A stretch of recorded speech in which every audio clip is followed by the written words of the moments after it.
خداوند یسوع مسیح اپنے شاگردوں سے اور کیوں کر کہتا ہے کیونکہ وہ جس کشتی میں سوار تھے وہ ہوا کی وجہ سے ڈاواڈول، وہ کشتی جس میں وہ سوار تھے تیز طوفان کی وجہ سے وہ کشتی جو تھی وہ ڈگمگا رہی تھی۔ شام کا وقت تھا اور شام کی تاریکی خوف کی صورت میں شاگردوں پہ طاری ہو رہی تھی۔ یسوع اس کشتی میں ہی موجود ہے، لیکن پھر بھی ہم دیکھتے ہیں کہ شاگرد جو ہے وہ ڈر جاتے ہیں، وہ چلا اٹھتے ہیں کہ اے خداوند ہمیں بچا، اے خداوند ہمیں بچا۔ اور مسیح خداوند کیا کرتا ہے؟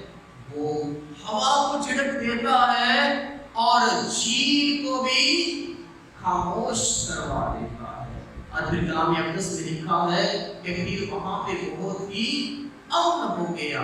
اسی خداوند کے وجہ سے ہم دیکھتے ہیں کہ خداوند یسوع مسیح ان کے ساتھ ہے، پھر بھی وہ بے ایمان ہو جاتے ہیں اور خداوند سے پکار اٹھتے ہیں کہ اے خداوند ہمیں بچا۔ اور مسیح خداوند ان سے کیا کہتا ہے کہ اب تک تم ایمان نہیں رکھتے۔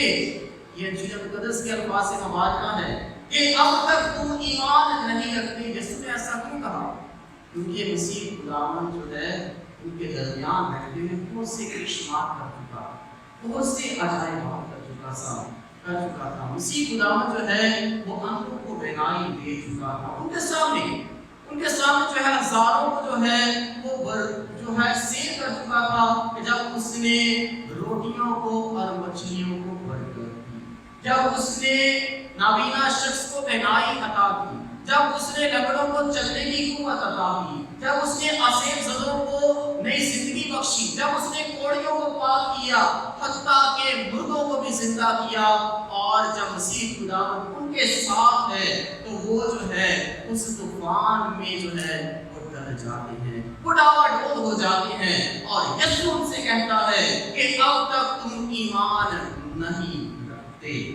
اسی خداوند کی وجہ سے یہ تو انجیل مقدس کا سارا سینارو ہے، یہ تو انجیل مقدس کا سارا مقصد ہے۔ لیکن اب ہم اپنی زندگی میں دیکھیں کہ ہماری زندگی میں کیا ہوتا ہے۔ ہم کن وقتوں میں شک میں پڑ جاتے ہیں، ڈر میں گر جاتے ہیں، خوف ہم پہ طاری ہو جاتا ہے اور دنیا کے مسائل، دنیا کی پریشانیاں، دنیا کی تکلیفیں جو ہے ہماری زندگی میں بھی حاوی ہوئی۔ شک و شبہات کی بات کریں تو بہت دفعہ میں نے لوگوں کو سنا ہے، دیکھا ہے کہ اگر کالی بلی رستہ کاٹ لے تو کیا ہوتا ہے؟ کیا ہو جاتا ہے؟ لوگوں میں خوف طاری ہو جاتا ہے کہ کالی بلی نے رستہ کاٹ لیا۔ اور پھر کیا ہوتا ہے؟ اگر کوئی شخص بیمار پڑ جائے تو لوگ کیا کہتے ہیں کہ اس کو جو ہے کسی سیانے کو دکھاؤ، اس کو کوئی تعویذ پہنایا جائے۔ اور اس کے علاوہ جو ہے بچوں کو کیسے ڈرایا جاتا ہے کہ آپ نے ادھر نہیں جانا، وہاں پہ جن ہے یا چڑیل ہے۔ اس سے کیا ہوتا ہے کہ آپ نے یہ کام نہیں کرنا ورنہ جن آ جائے گا۔ بچہ جو ہے اسی سوچ میں پڑ جاتا ہے کہ یہ کہاں ہے، میں دیکھوں تو صحیح۔ لیکن جب اسے ڈرایا جاتا ہے کہ نہیں، وہ جو ہے بچے کا بھی جو ہے لہٰذا اس طرح جو ہے ہم بہت دفعہ ڈر اور خوف میں زندگی گزارتے ہیں۔ لیکن مسیح خداوند جس پہ ہمارا ایمان، توکل اور بھروسہ ہے، جو زندگی دینے والا ہے، وہ کیا کہتا ہے کہ دنیا کے آخر تک میں ہر روز تمہارے ساتھ ہوں۔ حتیٰ کہ وہ مر بھی گیا لیکن اس نے موت پہ فتح حاصل کی ہے۔ اور جب اس نے موت پہ فتح حاصل کی ہے تو کلام اقدس کے الفاظ سے مبارکہ ہے کہ اے موت تیری فتح کہاں رہی، اے موت تیرا رنگ کہاں رہا۔ اس دنیا میں کوئی بھی مسائل جو ہے موت سے بڑھ کر نہیں آ سکتا، موت سے بڑھ کر کوئی بھی بڑی مشکل نہیں ہو سکتی۔ لیکن مسیح خداوند جس نے اپنے آپ کو صلیب پہ قربان کیا،